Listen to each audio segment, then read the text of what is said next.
Foreign Policy Chief Kaja Kallas said there was no appetite to extend the mandate of the EU's naval mission into the Strait of Hormuz.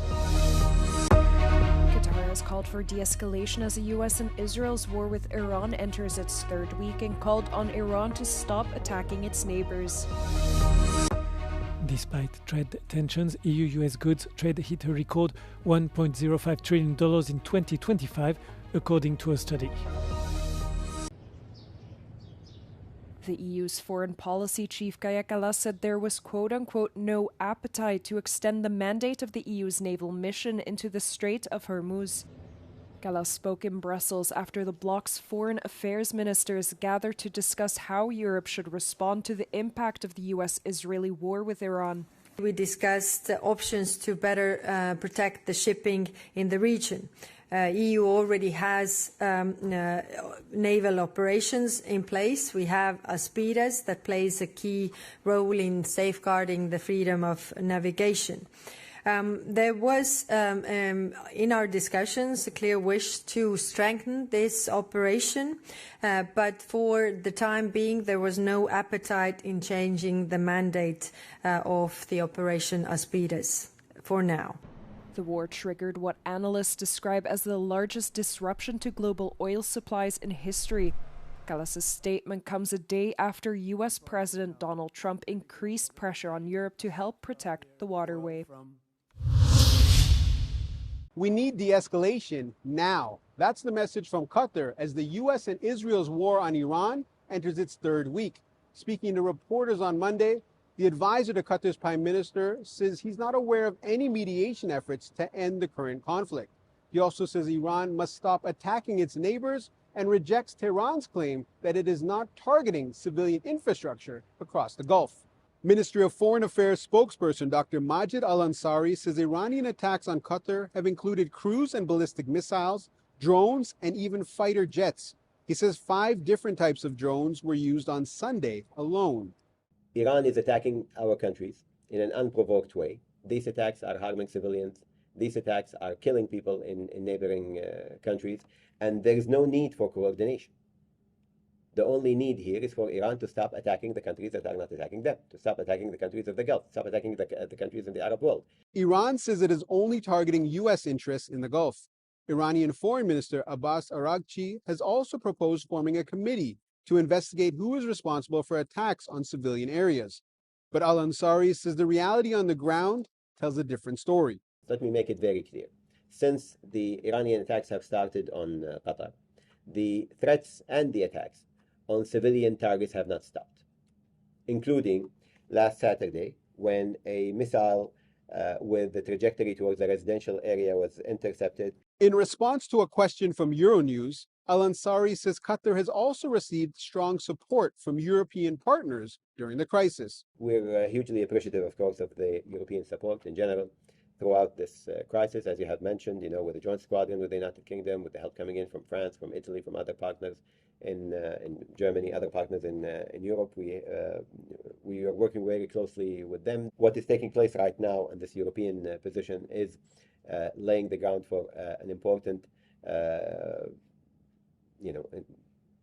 increase in our defense and security partnerships with Europe. And these are the times when your partners and your friends as assets, and this is what we have seen when it comes to Europe. Qatar says diplomacy remains the only path to ending the conflict. But with attacks continuing across the region, officials say de-escalation has to happen first. Adil Halim, Euronews, Doha.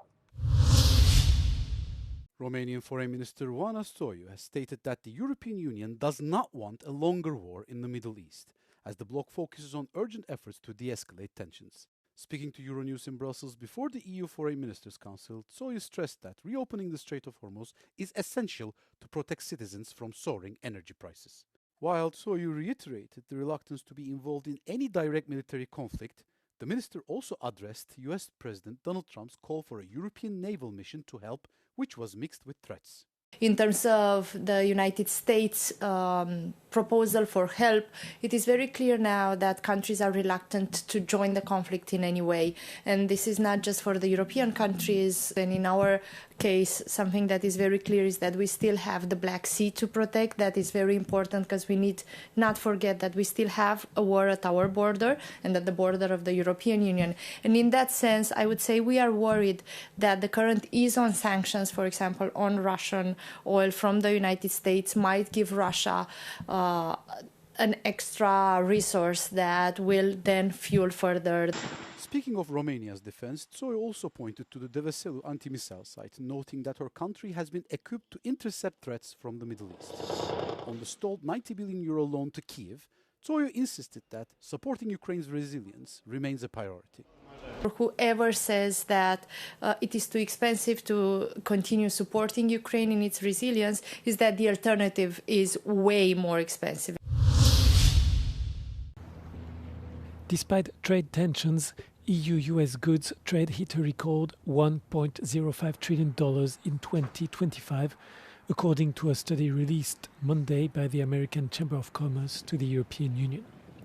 The US trade deficit in goods with the EU has reached $219 billion in 2025, a decline by just 7% despite tariffs imposed by the White House to narrow the gap. The EU barely reduced its exports to the US, the study said.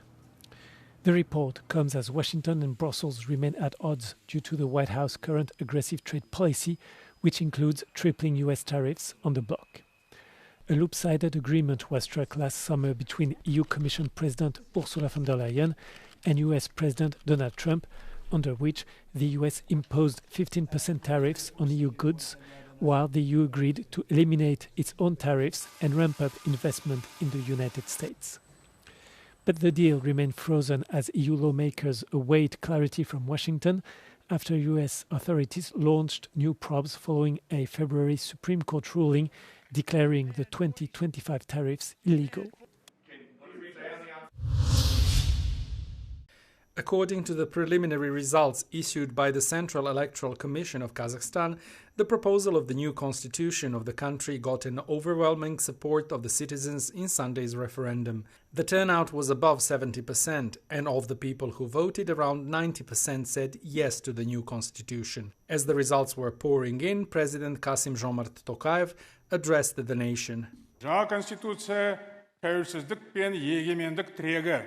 Ата заңымыз адам құқығы мен бостандығының мызғымас кепілі. Біз бір ел болып, заң мен тәртіп сақталатын, жауапты және жасампаз азаматтары бар әділетті қоғам құру жолында маңызды қадам жасадық. The new constitution expands the authority of the president, reintroduces the position of the vice president, and reforms the parliament, which will have a single chamber instead of current two. It also expands the scope of freedom of speech to include scientific, technical, and artistic creativity. After the constitution is inaugurated, the country will head to the parliamentary elections. The 98th Academy Awards have delivered their verdict, and award season comes to a close with one battle after another winning the evening's top prize. The film won Best Picture and took home a total of 6 Oscars out of 13 nominations, including renowned filmmaker Paul Thomas Anderson's first ever Best Director Academy Award. Anderson's politically charged serio comedy joins the likes of All About Eve, The Godfather Part 2, and The Hurt Locker in taking home 6 Academy Awards. With Leo, Benicio, Tiana, Sean, Regina, and especially Chase, my American girl Chase. You are the heart of this movie, this entire team. What a night. You guys, let's have a martini. This is pretty amazing. Cheers. Thank you very much. Thank you. Its main competitor of the evening was Ryan Coogler's vampire horror Sinners, which had been nominated for a record-breaking 16 categories. Michael B. Jordan took home the Oscar for Best Actor in what had been an incredibly competitive race against Timothée Chalamet for his role in Marty Supreme. I stand here because of the people that came before me. Sidney Poitier, Denzel Washington, Halle Berry, Jamie Foxx, Forrest Whitaker, Will Smith, and to be amongst those giants, amongst those greats, greats, amongst my ancestors, amongst my guys. Thank you, everybody in this room and everybody at home for supporting me over my career. I feel it. On the European front, Jessie Buckley won Best Actress for her performance in Hamnet, becoming the first Irish performer to win in the category. And Joachim Trier earned a whopping 9 nominations for Sentimental Value and ended up going home with 1 trophy, that of Best International Feature.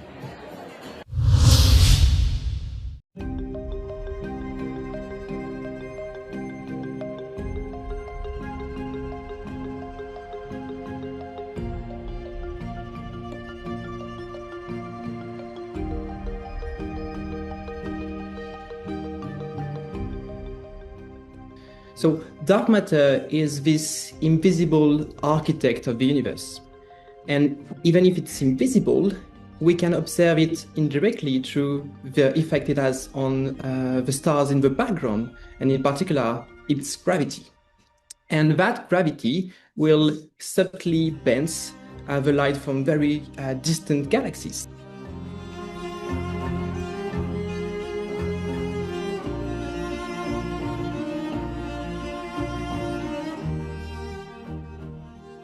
As the light travels towards us from those distant galaxies at the other side of the universe, it has to navigate its way through all the dark matter. And light, it turns out, doesn't travel in straight lines. It gets slightly bent all the time. And what happens is that those distant galaxies appear slightly distorted. They appear warped into unusual shapes.